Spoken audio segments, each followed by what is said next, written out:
Excuse me, হাতটা। Sorry. চলুন। আপনি যান, আমি আসছি, আমার কিছু কাজ আছে। লোকটা খুব ফিশি, ভাব ভাব ঠিক লাগছে না। যাকে আমার কি, থাকুক এখানে।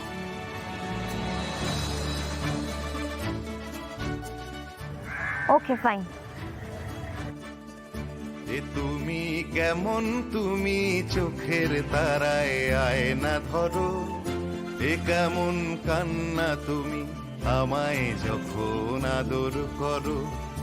এ তুমি কেমন, তুমি চোখের তারায় আয়না ধরো, এ কেমন কান্না তুমি আমায় যখন আদর করো।